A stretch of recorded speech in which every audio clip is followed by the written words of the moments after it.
Hello friends, I am Professor Abul Fazal, Assistant Professor and HOD of History at Islamia College Autonomous Vaniambadi.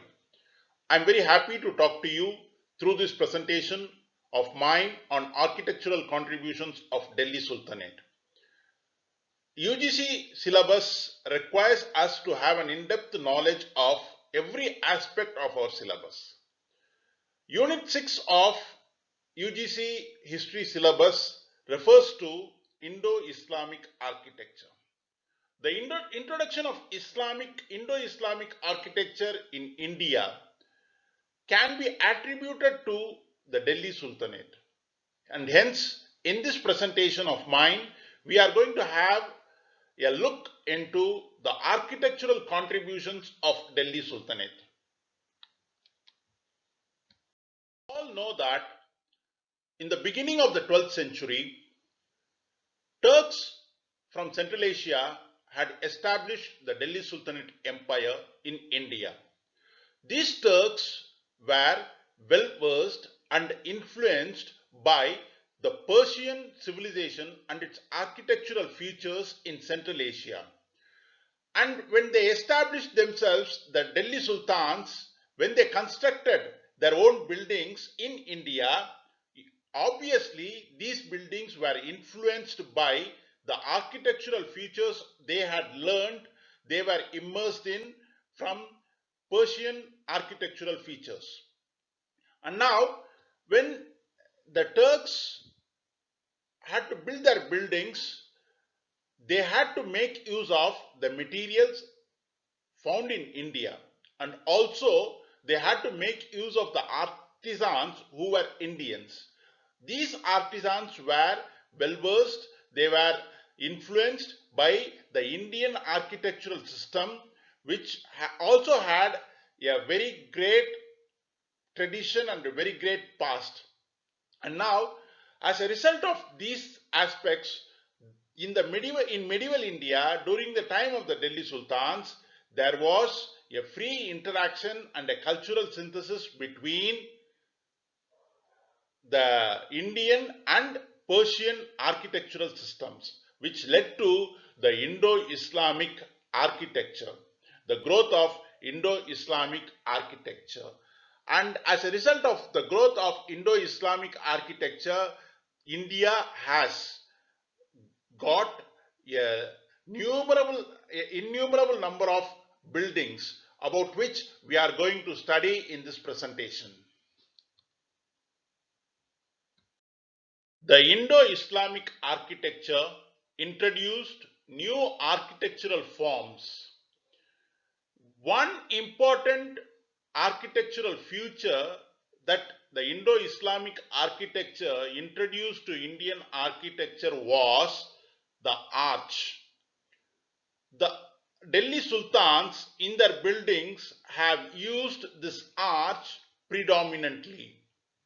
Indian architecture has known this arch even earlier, but it has not been predominantly used. The use of the arch in the buildings is not only for the purpose of beautification or for the purpose of looks. Arch definitely gives the building a majestic look, but the arch is not used only for the purpose of the beauty of the building or the majestic look of the building. The Delhi Sultans in their buildings had used the arch in the corners, and over these arches they erected a dome by means of which they avoided the pillars in the building, the pillars in between the buildings. When they avoided the pillars in between the buildings, what happened was the building was more spacious and it had a good lighting conditions. So the arch was used not for beautification alone, but also for increasing the space of the building and also for good lighting conditions. So this arch has been predominantly used in the medieval architecture in India.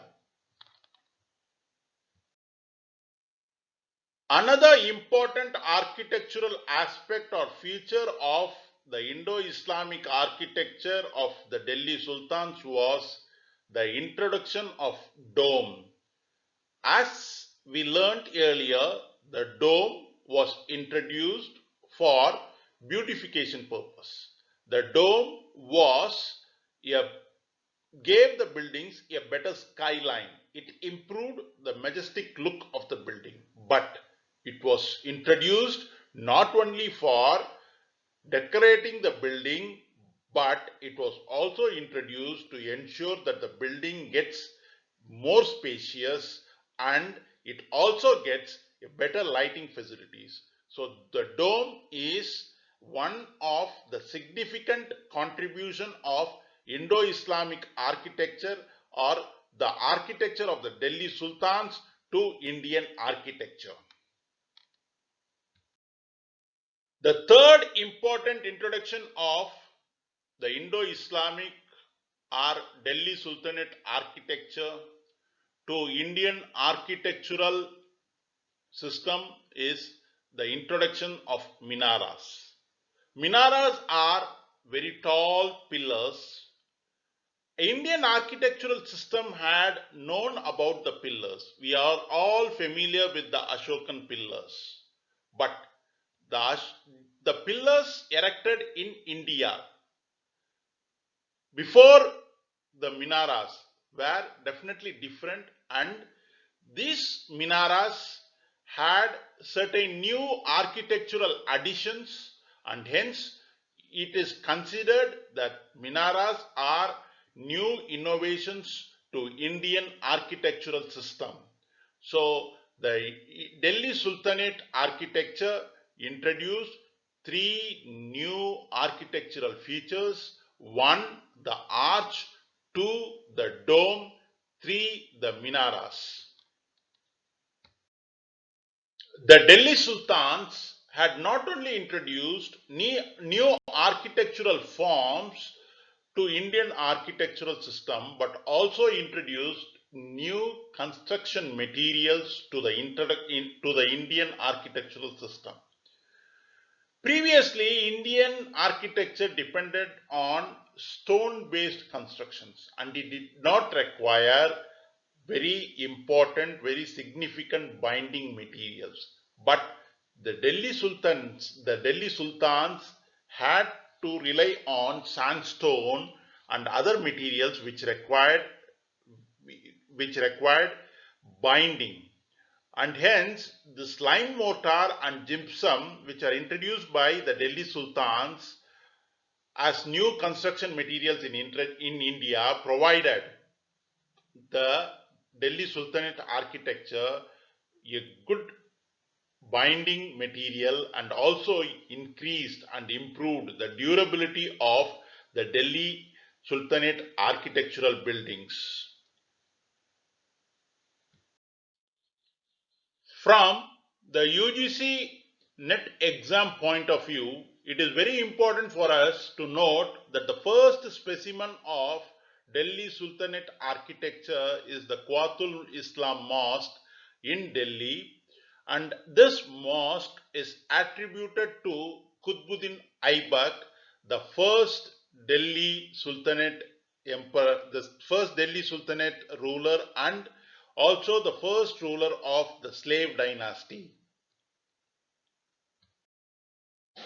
Another important architectural structure attributed to Qutbuddin Aibak is the Adai Din Ka Chopra Mosque in Ajmer in Rajasthan.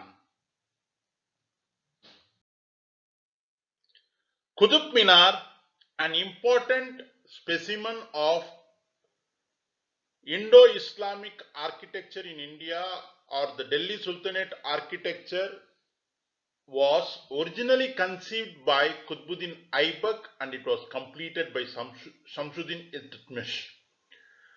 Qutub Minar is constructed close to Quatul Islam Mosque, and hence it is inferred that this minar is a tower for the muazzins to call for prayer. While some people infer that it is a tower of victory. So this Qutub Minar, originally it consisted of 4 stories and was a height of 225 feet. But during the time of Firoz Shah Tughlaq, there was a lightning and the 4th story was damaged, and hence Firoz Shah Tughlaq took up renovation and increased the height to 243 feet by adding 2 small stories. This Qutub Minar, internally it has a spiral staircase with 379 steps. Ferguson says that this Qutub Minar is the most perfect example of a tower known to exist anywhere in the world. The attractive feature of Qutub Minar is the projecting balconies. As the minara goes up at few points, you have balconies projecting outside, and this adds attraction to the building. Likewise, the building material is also of a great attraction. The building is built of red and white sandstone along with marble. Another important aspect of the Qutub Minar is the minara has ribbed effect. Throughout the circumference of the minara, you have ribs, and these ribs give additional attraction to the building. The building slopes from bottom to the top, and this sloping of the building from bottom to top is also one more attraction which makes Qutub Minar a magnificent building and a magnificent source of attraction as far as Indian architecture is concerned. Another important aspect of the Delhi Sultanate architecture is construction of tombs. Tombs or mausoleums are buildings constructed over the graveyards of important kings or any important personalities. The first such tomb built by the Delhi Sultans is said to be the tomb of the eldest son of Iltutmish, Nasiruddin Muhammad, who had died in Bengal. The tomb is situated in Delhi, 3 miles from Qutub Minar. This tomb is said to be the first tomb built by the Delhi Sultans. From the exam point of view, it is very important to note that this tomb, which is called as Sultan Gari, is the tomb of Iltutmish's first son Nasiruddin Muhammad. Hauz-e-Shamsi is an water reservoir built by or dug by Iltutmish in Mehrauli in Delhi. This Hauz-e-Shamsi is magnificent or gets a splendid look because of the central pavilion built by Iltutmish. This central pavilion located in the center of this reservoir gives a very good attraction to the building, to the reservoir, and around this reservoir you have certain important structures like the tomb of Abdul Haq Dehlavi, a Sufi saint, a renowned Sufi saint, and you also have the Jahas Mahal, a small palace-like building, or probably an inn constructed by the Lodi dynasty. The Jamia Masjid in Badaun in Uttar Pradesh is another important significant building built by Iltutmish. This mosque is significant and important for its central dome. This central dome is surrounded by two other domes, and all these three domes are surrounded by five other domes. Another important feature of this mosque is its area. It has the capacity to hold a large gathering performing namaz. Another significant architectural monument of the Delhi Sultans is Balban's tomb. This Balban's tomb, located in the Mehrauli Archaeological Park behind the Qutub Minar, is very important from the exam point of view, as this is the first monument to hold a true arch. And this tomb, which contains the grave of Balban, is inscribed with Islamic inscriptions written in calligraphic style. Lal Mahal is a palace built by Balban in Delhi. It was called as Kushaki Lal, and it was a structure constructed with red sandstone.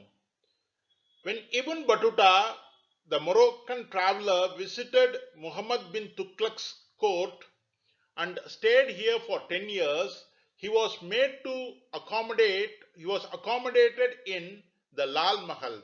And Ibn Battuta, on his return back to Morocco, narrated the grandeur of this building to his own people. Alauddin Khilji ruled from Siri, his capital city in Delhi. In this city of Siri, Alauddin Khilji constructed a fort exclusively designed or especially designed to protect himself from the Mongol invasions. Within this fort area, we had certain magnificent buildings of Alauddin Khilji. One of them was the Palace of Thousand Pillars, and we also had a victory tower. This victory tower Alauddin Khilji had designed to surpass the Qutub Minar, but in which he failed. House Khas is a tank or a reservoir built by Alauddin Khilji in his city Siri, and this tank is noted for its area, which covers an area of 70 acres. It is said that Timur once has recorded that this tank was so huge, so large, that one arrow could not be shot from one side of this reservoir to another side of the reservoir. This tank is also noted for the buildings adjacent to it. And one important building adjacent to this house khas is Firoz Shah Tughlaq's tomb. The Alai Darwaza, another important magnificent specimen of Delhi Sultanate architecture, constructed by Alauddin Khilji in 1311 as a gateway of Quatul Islam Mosque and Qutub Minar, is a significant building, for it contains, or it is said to have, the first dome, the first scientific dome constructed by the Delhi Sultans in India.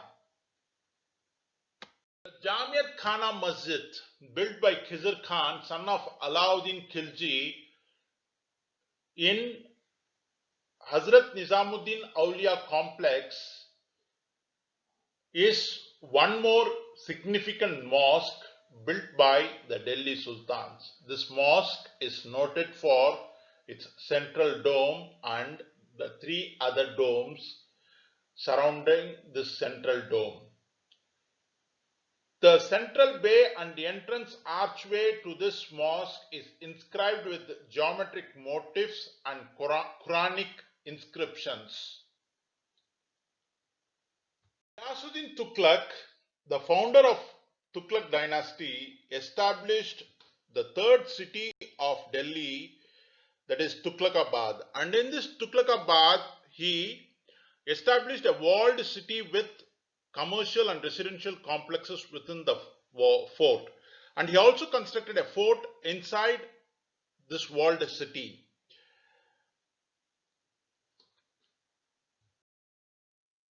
Ghiyasuddin Tughlaq's tomb in Tughlaqabad is another important specimen of Delhi Sultanate architecture. This tomb was said to be originally surrounded by a reservoir. It is built in red sandstone inlaid with white marble. This tomb has a white marble dome. The tomb's sloping walls pioneered a style that was used in all subsequent Tughlaq architecture. The tomb has 3 graves. One of Ghiyasuddin Tughlaq, next his wife and also his son Muhammad bin Tughlaq. Muhammad bin Tughlaq established the city of Jahanpana in Delhi. Even now, in dilapidated conditions, certain structures like Satpala and Vijay Mandal are found in this place. Firoz Tughlaq is credited with constructing a new town called as Firozabad.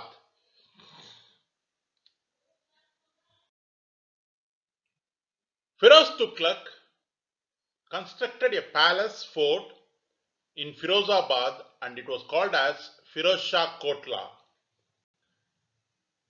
In his town Firozabad, Firoz Tughlaq dug a lake which is called as Hausi Khas. Lal Gumbad, built of red sandstone, the tomb of Kabiruddin Aulia in Delhi and built by Naseeruddin Muhammad Tughlaq Shah is another important specimen of the Delhi Sultanate architecture. The tomb of Delhi Sultanate ruler of Sayyid dynasty Mubarak Shah Sayyid in Delhi is another significant specimen of Delhi Sultanate architecture. It was built in 1434 and it had an octagonal style of construction. The tomb of Lodi ruler Sikandar Lodi in Delhi, built by his son Ibrahim Lodi, is another important construction of the Delhi Sultanate rulers. Moti Masjid in Delhi, built by Prime Minister of Sikandar Lodi, is another significant specimen of the Delhi Sultanate architecture. This presentation has been developed with the help of sources like the website of National Institute of Open Schooling and also with the help of the book written by Irfan Habib Saab on medieval India and another book written by Professor Satish Chandra on history of medieval India. I thank all the participants for a patient listening of this presentation. I hope this presentation would be of much use to you. In this presentation, we have attempted to identify the various monuments built during the time of Delhi Sultanate architecture, which could be part of your UGC examination question paper. Thank you. Best of luck.